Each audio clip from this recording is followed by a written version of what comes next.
Sem fé é impossível agradar a Deus. Capítulo 11 de Hebreus é conhecido aí como a galeria dos heróis da fé. Eu costumo sempre dar nomes aos capítulos, aos textos bíblicos, às vezes nomes um pouquinho diferentes daqueles que os organizadores da Bíblia colocaram aqui. Eu gosto de chamar este texto de Hebreus capítulo 11 como o The Chosen da fé, tá bom? Aqueles que foram escolhidos para viverem uma fé em Deus. A gente está aí vivendo o seriado do The Chosen, uns estão assistindo, outros estão gostando, outros não gostam tanto assim, mas deixando o The Chosen, o seriado, de lado, né, que fala sobre os 12 discípulos que foram escolhidos por Jesus, o texto de Hebreus capítulo 11 vai falar de 11 homens e mulheres que foram escolhidos por Deus para viverem uma fé que agradasse o coração de Deus. Então estes 17, na verdade são 17 aqui, 17 homens e mulheres de Deus que foram escolhidos para viver uma fé que agradasse o coração de Deus. E eu trouxe para vocês aqui alguns ensinamentos, né, que esse texto pode trazer para a gente. Mas antes disso eu gostaria assim que você colocasse na sua cabeça e também no seu coração o desafio de entender que não foram somente estes 17 homens e mulheres que foram chamados para viverem uma fé que agrada o coração do Senhor. Eu e você também fomos chamados para viver uma fé que agrada o coração do Senhor, amém? Eu e você fomos chamados para viver uma fé que agrada o coração do Senhor. E talvez você me pergunte assim, tá bom, pastor, mas como que a gente pode viver uma fé que agrada o coração do Senhor? A gente poderia passar a noite inteira aqui falando de vários ensinamentos que nos ajudam a agradar o coração do Senhor. Eu vou tratar apenas de 2 hoje, para que a gente não saia muito tarde daqui, né? O primeiro deles é que uma fé que agrada o coração de Deus é uma fé que acredita em Deus, que de fato crê em Deus. Isso está escrito no versículo 6. O último versículo que nós lemos diz que pela fé, sem fé ninguém pode agradar a Deus, porque quem vai a Deus, quem se dirige a Deus, precisa acreditar que Ele existe. Amém? Você acredita que Deus existe? Você consegue enxergar Deus, por exemplo? A gente às vezes não consegue enxergar Deus da forma material, mas a gente consegue perceber Deus na nossa vida, na vida das pessoas que estão à nossa volta. A gente pode acreditar em Deus porque Deus tem promessas para a minha vida, para a sua vida, porque Deus já deve ter cumprido pelo menos alguma promessa na sua vida, porque você já pode ter feito uma oração a Deus e Ele atendeu o seu clamor. Você pode ter em algum momento ido para o fundo do poço, talvez até esse seja o caso de você hoje aqui nesse lugar. Talvez Deus tenha colocado você aqui e você tenha vindo com um sentimento assim, com o coraçãozinho apertado, porque você veio para o aniversário de uma igreja. E quando a gente vai para um aniversário, a gente vai com o sorriso no rosto, não é mesmo? Mas a gente nem sempre sabe o que se passa na vida de cada um. Mas eu quero dizer para você que Deus sabe o que se passa no seu coração. Se você veio para cá alegre, celebre ao Senhor, louve ao Senhor, dê glória a Deus ao Senhor, exalte o nome de Deus, se comprometa com o Senhor. Mas se você veio para cá com o coração apertado por conta de algo que está acontecendo na sua vida, porque você se sente no fundo do poço e está passando por um momento difícil na sua vida, eu quero dizer para você que você precisa continuar acreditando em Deus. Porque o nosso Deus é o Deus que nos enxerga onde nós estamos. Não importa em que condição nós estamos. Eu gosto de uma palavra do Martim Lutero, né, o reformador, que dizia que quanto mais baixo nós estamos, mais Deus nos vê. Quanto mais baixo nós estamos, mais Deus nos vê, e por isso nós não podemos deixar de perder a nossa fé. Nós não podemos perder a nossa fé porque estamos no fundo do poço. Nós não podemos perder a nossa fé porque estamos passando por lutas, por aflições. Nós não podemos perder a nossa fé porque estamos passando por dificuldades. Quanto mais baixo nós estamos, mais Deus nos vê. O Lutero diz que Deus não pode olhar para cima. Olha para cima assim, pessoal, né? Dá uma olhada assim. Deus não pode olhar para cima, porque não existe ninguém maior do que Deus. Deus não pode olhar para os lados, porque não tem ninguém que se iguale a Ele, não há ninguém igual a Deus, mas Deus pode olhar para baixo, e é por isso que quanto mais baixo nós estamos, mais Deus nos vê, amém? Talvez eu não esteja aqui vendo o que se passa no seu coração, talvez eu aqui não tenha condições, né, como humano que sou, de entender o que se passa no seu coração, mas Deus enxerga a dor de cada um, e Deus enxerga a oração de cada um. Deus sabe os momentos de dores, de luta que a gente passa, e Ele nos convida a confiar nele de todo o nosso coração, amém? Quanto mais baixo nós estamos, mais Deus nos vê. A nossa fé é uma fé que deve estar pautada na crença no nosso Deus. Nós precisamos acreditar em Deus. Uma fé que agrada o coração de Deus é uma fé que acredita em Deus. Uma fé que agrada o coração de Deus é uma fé que acredita em Deus. Quanto você acredita em Deus, hein, irmão? Vamos fazer uma pesquisa aí? Você consegue perguntar para a pessoa do lado assim, ó, de 0 a 10, quanto você acredita em Deus? Vamos lá. Não pode ser 11, senão você é muito crente. 11 assim, você já estaria no céu com Jesus aí. Vamos lá.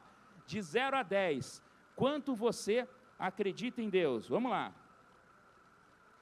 10, quem falou 10 aí? Vamos ver os mais crentes. Esses são os mais crentes da igreja. Eita glória aí, vamos lá.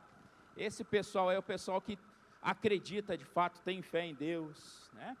Em primeiro lugar, meus irmãos, nós precisamos depositar a nossa fé no Senhor. Precisamos acreditar em Deus. Precisamos crer que Ele existe. Mas tem um segundo ponto. Não basta a gente acreditar em Deus.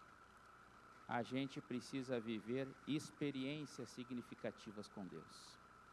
Se você tem uma experiência de fé para contar, é porque você se aproximou de Deus e você, estando próximo de Deus, viveu experiências com Deus. Eu tenho algumas experiências para contar para vocês aqui, experiências que eu já tive com o pastor de vocês, o Ednilson. Vou contar uma, não, estou brincando, pastor, não vou contar para nada. Mas eu poderia contar algumas experiências que eu tive com o pastor Ednilson. E eu só posso ter experiências com o pastor Ednilson quando eu me aproximo dele. Quando eu me sujeito a me relacionar com ele. Quando eu tomo café com ele. Quando eu vou na casa dele. Quando eu vou para o grupo de mentoramento de pastores e a gente passa lá 2, 3 dias juntos. Quando a gente pega o carro e a gente viaja juntos. Aliás, precisamos viajar mais juntos, viu, pastor? Porque as experiências estão ficando meio rasas agora, né? A gente só tem experiências com Deus quando a gente se aproxima de alguém. A Bíblia vai dizer para a gente, aqui no capítulo 11 de Hebreus, de alguns personagens que tiveram experiências com Deus. O primeiro deles é o personagem chamado Abel. O que o Abel fez de tão importante, hein, gente? Como que ele experienciou a sua fé com Deus? Oferecendo, isso mesmo, ele ofereceu um sacrifício para Deus, que era um sacrifício melhor do que o sacrifício que o irmão dele tinha ofertado. Eles estavam nas mesmas condições, mas ele decidiu ofertar um sacrifício para o Senhor, que era um sacrifício melhor do que o sacrifício de Caim. E o que ele ofertou para o Senhor?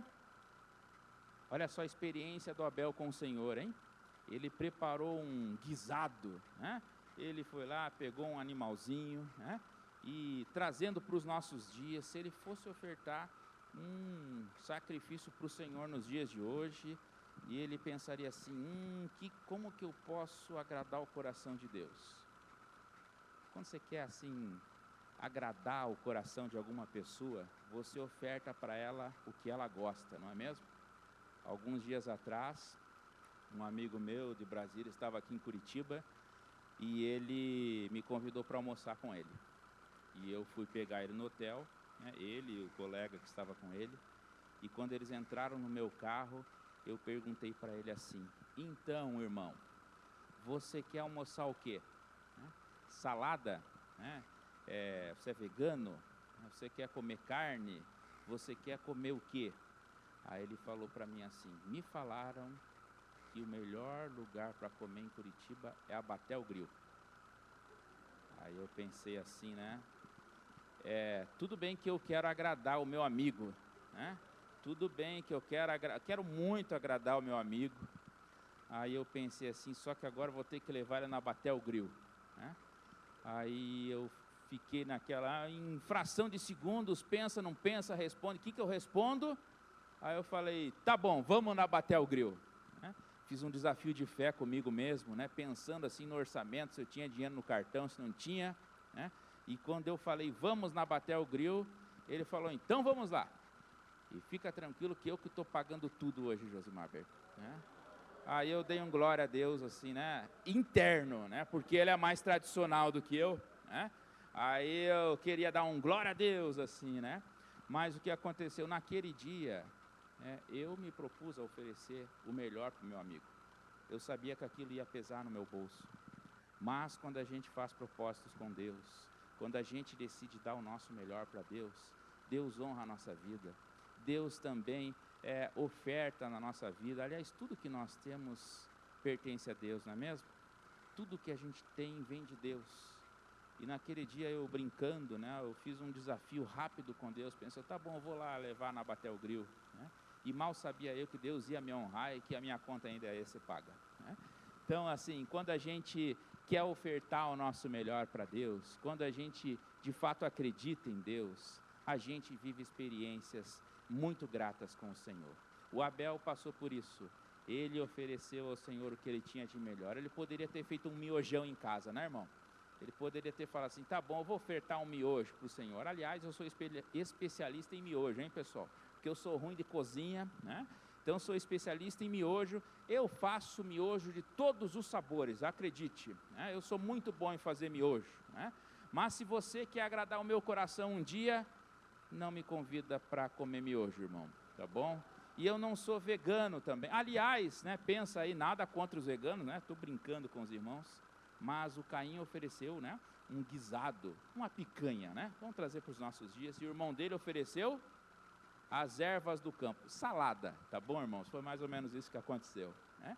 Quando a gente vive experiências com Deus, irmãos, a gente oferece o nosso melhor para Deus. Mas tem mais uma coisinha. Quando a gente quer agradar o coração de Deus, a gente não apenas oferece o nosso melhor para Deus, a gente deseja estar perto de Deus, a gente deseja conviver com Ele. Você quer viver com o Senhor? Viver experiências com o Senhor, amém? Segundo personagem de Hebreus capítulo 11, o The Chosen da fé, é um camarada chamado Enoque. Talvez você nunca tenha se dado conta deste personagem na Bíblia. Sabe por quê? Porque ele só aparece 2 vezes na Bíblia, meu irmão. Ele aparece lá no livro do Gênesis e aparece de novo aqui em Hebreus. E sabe o que a Bíblia toda fala sobre Enoque? Vai dizer que a coisa mais importante que o Enoque fez na vida foi andar com Deus, caminhar com Deus, e ele caminhou mais de 300 anos com Deus. Vida longa teve Enoque, hein? Apesar que a gente não consegue mensurar muito bem o tempo de vida das pessoas daquela época, mas ele caminhou próximo de Deus por cerca de 300 anos. E aí eu pergunto para você, você quer viver experiências com Deus? Quanto você tem se aproximado de Deus? Quanto tempo você tem dedicado a Deus? Outro dia um colega, né, conversando comigo, ele me contou que uma das maiores crises que ele tem na vida dele é que ele passou muito pouco tempo com os filhos dele, a ponto de lembrar pouquíssimas experiências que ele teve com o filho dele. Eu estava num café sentado com esse meu amigo, que foi diretor de uma multinacional por mais de 16 anos. Ele rodou o mundo.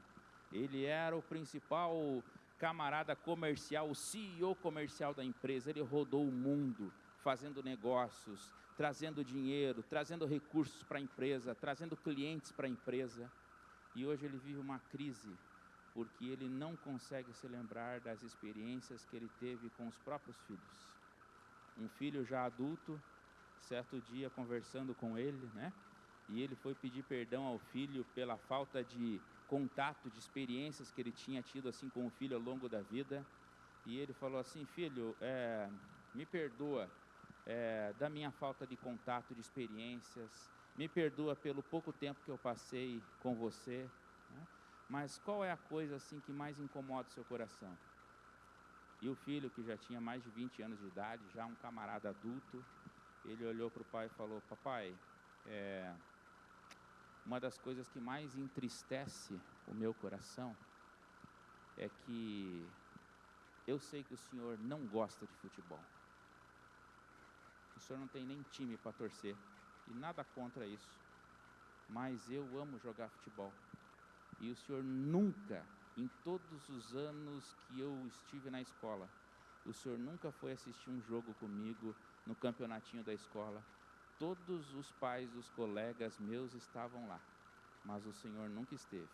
Eu sei que o senhor estava trabalhando, eu sei que o senhor estava rodando o mundo, eu sei que o senhor estava trazendo sustento para casa, mas eu não vivi essa experiência de ter o meu pai me assistindo jogar bola com os meus colegas. Você quer ter experiências com Deus, irmão? Por que um tem causos para contar, né? Experiências que teve com Deus, e o outro não tem? Porque a nossa vida com Deus, ela demanda relacionamento. Se você quer viver experiências com Deus, você precisa se aproximar de Deus. E existe um tempo certo para a gente se aproximar de Deus. Sabe por quê? Porque nós temos um tempo curto de vida. A gente não sabe quanto tempo a gente vai viver. Essa igreja tem 46 anos de idade. Ela tem mais tempo de vida do que eu, que tenho 44. Quando eu nasci, essa igreja já existia. Quem plantou a igreja aqui, pastor? O pessoal da Alameda. Antes de eu nascer, já tinha gente dedicando tempo para as pessoas desse bairro, dessa comunidade. Aí eu pergunto: quanto tempo você dedica para Deus? Agora, pouquinho antes da gente começar a mensagem, o que o pastor Ed fez? Uma coisa que eu já fiz muito na vida, né? Chamar as crianças aqui na frente para orar pelas crianças. E aí a gente orou pelas crianças, a gente levantou as mãos, as crianças desceram. Enquanto a gente está aqui pregando, ouvindo a palavra de Deus, tem gente dedicando o seu tempo às nossas crianças. Isso também é agradar o coração de Deus. Louvado seja Deus pela vida dos plantadores dessa igreja. Louvado seja Deus pela vida dos evangelistas que passaram por aqui. Louvado seja Deus pela vida dos pastores que dedicaram as suas vidas aqui, pela vida do pastor Ed, que está há 12 anos aqui na igreja. É isso? O pastor com mais tempo já ficou na igreja, hein? Louvado seja Deus por isso. E ele, eu acho que quer ficar mais uns 12, sei lá, uns 20, 30, por aí, né? Louvado seja Deus por isso. Mas louvado seja Deus pela vida de pessoas que a gente não está vendo aqui, que estão no andar de baixo, cuidando das nossas crianças, agradando o coração de Deus e alcançando o coração delas. Louvado seja Deus, irmãos, pela vida dos nossos músicos, que nos ajuda a cantar aquilo que a gente crê. Você louvou o Senhor, levantou a mão. Você fez isso porque alguém um dia compôs as músicas que nós cantamos aqui. Alguém um dia ensaiou essas músicas. Enquanto eu estou aqui falando e vocês estão me ouvindo no microfone, tem gente na mídia fazendo um ministério que você nem conhece. Talvez você não saiba nem o nome das pessoas que estão lá, porque eles também estão agradando o coração de Deus. Quando a gente quer agradar o coração de Deus, a gente coloca o nosso coração e a nossa vida a serviço de Deus. Amém? E uma das vontades que eu tenho no meu coração, né, que é uma oração que eu faço todo dia, é que eu possa também ensinar as próximas gerações a desenvolver um intenso relacionamento com Deus. Que eu possa ensinar as novas gerações a desenvolverem uma fé em Deus. Que eles possam ver através da minha vida as experiências que eu estou vivendo com Deus. Só que a vida vai passando e a gente não percebe que às vezes o tempo vai passando e a gente perde o time, perde o tempo certo de algumas experiências. Eu gosto muito de um pastor, né, que muito bem sucedido no seu ministério. Um dia foi perguntado pelas pessoas, né, que estavam com ele numa mesa familiar. Num dia dos pais, alguém olhou para ele e perguntou: pastor, qual que é o seu maior arrependimento na vida, né, como pai, porque era dia dos pais? E ele olhou para a família e falou: olha, uma coisa que entristece muito meu coração é que eu sou um servo do Senhor. Eu tenho fé no Senhor, mas uma coisa que me incomoda até hoje é que quando eu desço na garagem de casa, eu ainda enxergo a bicicletinha de vocês pendurada na garagem. E eu nunca fui passear de bicicleta com vocês, meus filhos. A gente tem um tempo certo para dedicar a nossa vida a Deus, a gente tem um tempo certo para dedicar a nossa vida às pessoas que estão à nossa volta, a gente tem um tempo certo para agradar o coração de Deus, a gente tem um tempo certo para agradar o coração das pessoas. E eu vim aqui hoje para desafiar você e dizer para você o seguinte: eu e você fomos chamados para agradar o coração de Deus através da nossa fé. Eu e você fomos chamados para agradar o coração de Deus acreditando em Deus, acreditando no Senhor, acreditando que o Senhor tem promessas para nós. Eu e você fomos chamados para agradar o coração de Deus também para viver experiências com Deus. E para viver experiências com Deus, a gente precisa consagrar a nossa vida a Deus. Você quer viver experiências com o seu filho? Consagre a sua vida ao seu filho, dedique tempo para o seu filho. Você quer viver experiências com o seu marido, com a sua esposa? Dedique tempo para o seu marido, para a sua esposa. Quer viver experiências com Deus, com os seus colegas? Dedique tempo para eles. Quer viver experiências com Deus com a turma da sua célula? Quem tem célula? Levanta a mão aí, vamos ver. Deixa eu fazer aqui, eu sei que vocês são igreja em células, hein? Olha só, muito bem, pode abaixar a mão, esse foi o primeiro apelo da noite, tá bom? Daqui a pouco eu faço outro aí para vocês. Quanto tempo você dedica para as pessoas da sua célula? Eu comecei uma célula há 4 semanas atrás. A gente começou uma célula nova, uma experiência diferente, porque dessa vez a célula não é na minha casa, né? Eu já fui líder de célula outras ocasiões, em anos anteriores, e dessa vez eu fui liderar uma célula numa quinta-feira, que é a única noite livre que eu tenho, que eu não dou aula, não faço outras coisas, né? E quinta-feira à noite, então, eu fui liderar uma célula num condomínio de 3 sobrados. A minha esposa está aqui, o meu filho também está aqui para não dizer que eu estou mentindo, né? E eu conheci um casal, né, que me convidou para liderar essa célula, mas eu não conhecia os demais. Nós estamos agora, eu não sei, o terceiro ou quarto encontro, e nós temos 18 pessoas convivendo juntos toda quarta-feira, e parece que a gente já é amigo há muito tempo. Sabe por quê? Porque a gente tem dedicado as noites de quinta-feira para investir um na vida do outro, para a gente comer juntos, para a gente orar juntos, para a gente compartilhar juntos, para a gente brincar, para a gente dar risada, mas para a gente ser irmãos que desenvolvem a mesma fé em Jesus. Se você deseja ter experiências com as pessoas do seu grupo familiar, irmãos, dedique tempo a eles, dedique tempo a eles. Eu quero, nos próximos anos, ter o privilégio de voltar aqui, né? Talvez aí daqui 46 anos de novo, né? Deixa eu até fazer o cálculo, com que idade estarei, será que estarei caminhando direito, né? Imagina eu voltando aqui, alguém da área de exatas já fez o cálculo, né? Disse que eu estarei com 90, tem algum irmão com 90 anos aí? Vamos lá, deixa eu ver aqui, não tem ninguém com 90 aqui, pessoal? Olha só, hein? Eu quero estar aqui com 90 pregando, imagina, pastor Ed. Você vai estar um pouquinho mais, você é um pouquinho mais velho que eu, hein? Ele vai estar com 94, entreguei a idade do pastor Ed agora. Tá tranquilo, tá tranquilo. Imagina, né? A gente com 90 anos, quem estará aqui? Os nossos filhos, os filhos dos nossos filhos, os netos, bisnetos, pessoas que a gente nem conhece, que Deus coloca à nossa volta para fazer a diferença. Eu e você, irmãos, fomos chamados para fazer a diferença na vida de pessoas. Eu e você fomos convidados por Deus para dedicar a nossa vida a Deus. E a gente pode dedicar a nossa vida a Deus servindo pessoas. Eu gosto muito de estudar biografias. Inclusive, vou pedir aqui ajuda para o pessoal da mídia para pôr ali na tela, se é possível, uma foto que tem um aviãozinho, né? Porque essa foto fala muito comigo. Não porque eu ame aviõezinhos, tá? Porque eu tenho um certo medo de altura, talvez você tenha também, né? Mas eu gosto de estudar aviação, mas eu gosto muito de estudar a biografia das pessoas. E um dia eu estudei a biografia de um missionário chamado Jim Elliot. É ele na foto ali. com seu monomotor. O Jim, ele era um missionário americano que decidiu, ele e a sua esposa Beth, virem para o Brasil para dedicar a sua vida a evangelizar e levar mantimentos, levar médicos, levar saúde, remédios para os ribeirinhos da Amazônia.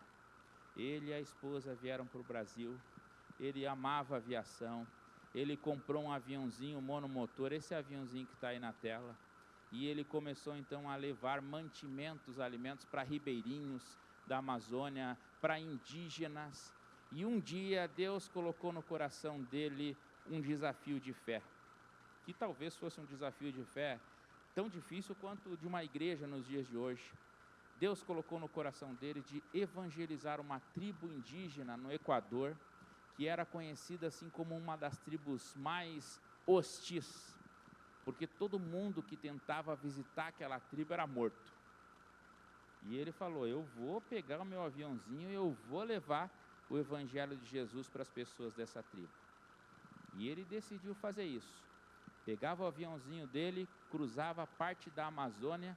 Um dia ele fez um voo de reconhecimento sobre o território daqueles índios. Fez um reconhecimento, voltou. Outro dia ele fez outro voo, fez um reconhecimento, voltou. Um dia ele se reuniu com mais 4 missionários que tiveram a coragem de pousar na praia onde aqueles ribeirinhos indígenas residiam. E ele lá chegou, lá ele pousou, ele evangelizou aquelas pessoas, mas as pessoas não entenderam o Jesus que ele estava apresentando para eles. E o Jim, aos 29 anos de idade, ele e os seus 4 coleguinhas missionários foram todos eles mortos por aqueles índios daquela tribo. Ele se tornou um mártir do evangelho de Jesus na região da Amazônia. Nunca ninguém tinha visto um piloto missionário, crente em Jesus, sendo morto na região da Amazônia, especificamente ali naquela tribo do Equador. E essa história tornou-se tão conhecida que hoje este piloto é conhecido como o piloto das selvas. Se você é crente há algum tempo, talvez você já tenha visto um livrinho pequenininho que tem esse nome, o Piloto das Selvas.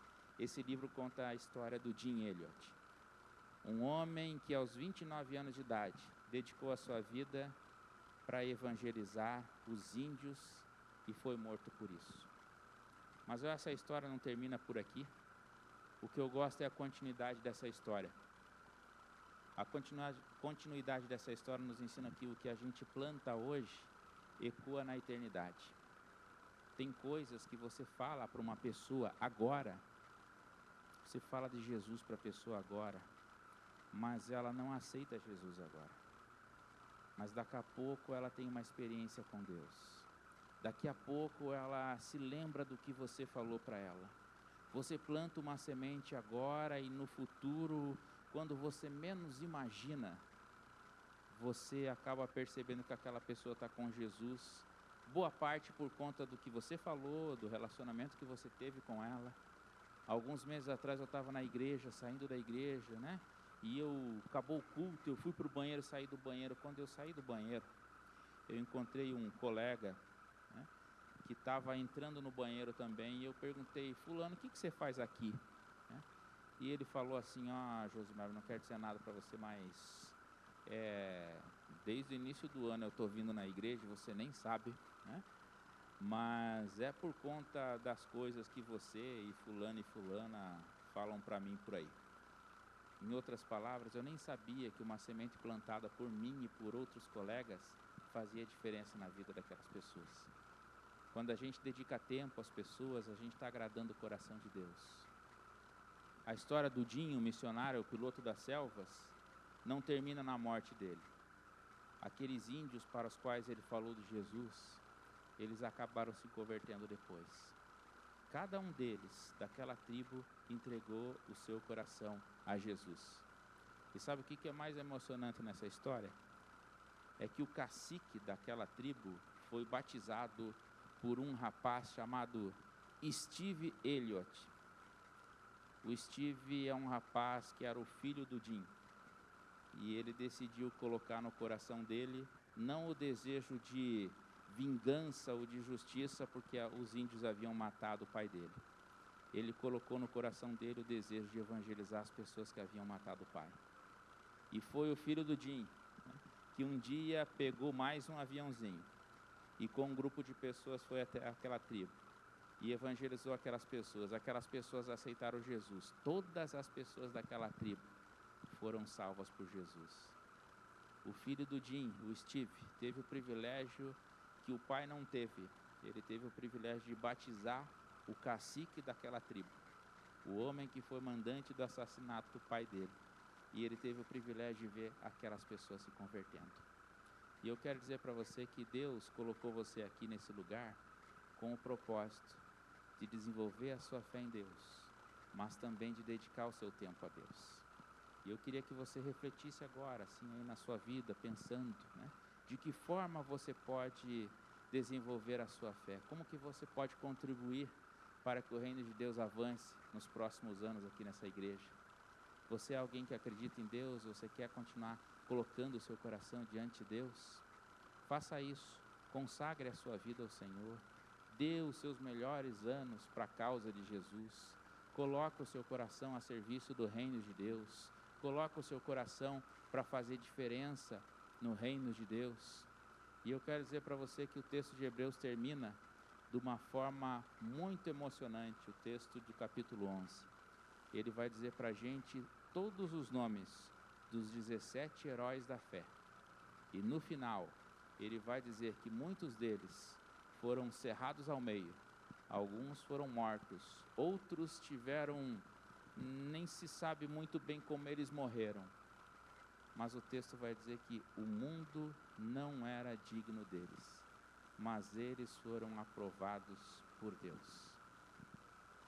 E esse é o desejo do meu coração, que um dia eu seja considerado como aprovado por Deus, que um dia eu possa ser recebido por Jesus como alguém que foi aprovado por Deus. Eu queria convidar você a orar agora. Eu queria convidar você que deseja ser aprovado por Deus, que você se coloque de pé nesse momento aí onde você está. E nós vamos orar uns pela vida dos outros agora. Eu não sei como que você já tem sido usado por Deus, eu não sei como que você tem sido usado pelo Senhor, mas eu só sei o seguinte, se você está aqui agora, é porque Deus ainda tem muito mais para a sua vida. Deus ainda quer usar você muito mais. Eu sei que 46 anos de vida de uma igreja, muitas pessoas já foram alcançadas, hein? E tem gente que nem está aqui. Tem gente que está fazendo a diferença em outro lugar e não tem nenhum problema disso, sabe por quê? Porque o reino de Deus é maior que a nossa igreja. O reino de Deus é maior que a nossa denominação. O reino de Deus é maior do que Curitiba. Uma das coisas que mais me impressiona é quando Jesus, antes de subir aos céus, já ressuscitado, passando alguns dias visitando os seus discípulos, ele olhou para os discípulos e disse: vocês devem aguardar a descida do Espírito Santo sobre vocês. Mas quando o Espírito Santo descer, agora pensa aí, irmão, o Espírito Santo já desceu sobre a sua vida? Amém? Quando o Espírito Santo descer sobre a vida de vocês, vocês deverão ser testemunhas tanto em Jerusalém como Samaria e Judeia e os confins da terra, porque o reino de Deus é maior do que o local onde a gente serve a Jesus. Eu quero convidar você a usar os seus dons, as suas habilidades, os desafios que Deus tem para a sua vida, para alcançar pessoas ao redor do mundo. Quero convidar você e desafiar você a usar a sua vida, oferecer o melhor que você tem para Deus, para servir as pessoas, para que mais pessoas sejam alcançadas por Jesus. Teve um dia que eu estava pensando nisso, né? E eu estava num mentoramento de pastores com o pastor Edson Barbosa, e ele estava perguntando para a gente, assim, ele perguntou assim: vocês têm algum arrependimento na vida? Né? Alguma coisa que vocês já fizeram errado? Algum momento que vocês não desenvolveram a fé que vocês deveriam ter no Senhor? E eu estava assim pensando nas muitas vezes em que eu disse que acreditava em Deus, mas que eu não fiz o meu melhor para Deus. nas muitas vezes em que eu estava num projeto de Deus, mas que eu desisti no meio do caminho. E naquele dia o pastor Edson Barbosa, que hoje já é um senhor, né? Já é um senhorzinho, ele fez diferença na minha vida e ele contou uma história muito legal que eu quero contar para vocês hoje. Ele contou a história de uma professora. Tem alguém que é professor de português aí? Deixa eu fazer uma consulta aqui. Não? Ele contou a história de uma professora de português que um dia chegou na sala de aula e pediu para os seus aluninhos escreverem uma redação sobre a história da vida deles.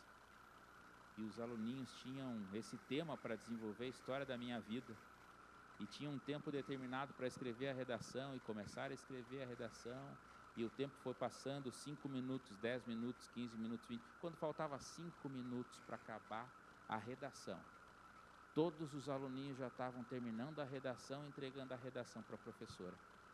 Quando o menininho lá no fundo da sala de aula, ele se levantou, amassou a folha da redação dele, foi até a frente na lixeira, tacou a redaçãozinha dele na lixeira, foi até a mesa da professora e falou: professora, a senhora me dá uma folha em branco? E a professora olhou para o menino e olhou para o relógio ao mesmo tempo, faltavam só 5 minutos para terminar a redação. Ela disse para aquele menino: você quer mais uma folha para quê? Para reescrever a sua redação? Falta pouco tempo, faltam só mais 5 minutos. E aquele menino disse para a professora: professora, eu não gosto de escrever redação, não gosto de português e muito menos gosto de falar sobre a minha vida. Eu sei que eu tenho só mais 5 minutos para reescrever a história da minha vida, mas eu gostaria que a senhora me desse essa oportunidade. Você acha que a professora fez o quê, meu irmão? Ela pegou uma folha em branco, deu na mão do menino e falou para ele: use os 5 minutos que você tem para reescrever a história da sua vida. Sabe, irmãos, eu penso que Deus tem o coração daquela professora. Ele sabe que de vez em quando a nossa fé vai dar uma fraquejada. Ele sabe que nem sempre a gente vai fazer as coisas do jeito certo. Ele sabe que nem sempre a nossa história foi feita do jeito certo. Ele sabe também que de vez em quando nos desafios de fé que Ele nos deu, nós fraquejamos. Mas eu quero dizer para você o seguinte: se você está vivo aqui nesse lugar hoje, é porque Deus quer usar a sua vida para desenvolver a fé nas pessoas que estão à sua volta. Deus deseja não apenas reescrever a história da sua vida, mas Deus deseja também que você reescreva a história de pessoas que Ele ainda haverá de colocar na sua frente. Amém? Você pode orar comigo? Eu queria convidar você a orar agora. Coloque a mão no seu coração, entregue o seu coração ao Senhor nesse momento. Eu quero convidar você a se disponibilizar a desenvolver uma fé no Senhor, uma fé que agrada o coração de Deus. Queria convidar você a, nesse dia, que é um dia assim de alegria, de celebração dos 46 anos da vida dessa igreja, que você também se permita ser usado pelo Senhor pelos próximos 46 anos que haverão de vir. Que o Senhor possa usar a sua vida para reescrever a história de pessoas que o Senhor haverá de colocar nessa comunidade. Deus, nosso Pai, muito obrigado, porque o Senhor é o Deus que nos escolheu para vivermos experiências de fé com o Senhor. Muito obrigado, porque o Senhor é o Deus que um dia escolheu pessoas para plantarem uma igreja aqui nessa localidade, ó Deus. Obrigado porque o Senhor usou a vida deles. Obrigado por todos os líderes, por todos os pastores que já passaram por aqui, porque eles plantaram sementes que a gente colhe hoje, ó Deus. Queremos honrar a vida de cada um deles. Obrigado pelos irmãos que têm, nesses últimos 12 anos aqui junto com o pastor Ed, também dedicado as suas vidas, ó Deus. Obrigado porque eles têm sido relevantes para o reino do Senhor. Obrigado porque eles têm tido sonhos para a vida dessa igreja. Obrigado porque eles têm pastoreado pessoas nas suas casas. Obrigado porque eles têm exercido ministérios, ó Pai, relevantes e que eu nem conheço ainda. Mas nós também queremos pedir uma unção vinda do Teu Espírito Santo, ó Deus. Unção que capacite eles ainda a fazerem muito mais, a testemunharem muito mais. E assim como os discípulos do Senhor foram testemunhas por toda Jerusalém, Judéia, Samaria e os confins da terra, que cada um de nós que estamos aqui possamos ser testemunhas do Senhor, na Igreja Batista Nova Jerusalém, por toda Curitiba, pelo estado do Paraná, e que o mundo possa receber o testemunho daqueles que ainda haverão de ser alcançados pelo Senhor, Deus. Usa a vida de cada um de nós, nos capacita e nos dá o privilégio, Deus, de nos próximos anos também celebrarmos tudo que o Senhor haverá de fazer na vida de cada um de nós. Essa é a nossa oração, em nome de Jesus, amém. Que Deus abençoe a sua vida, que Deus possa continuar dando em muitos e muitos aniversários.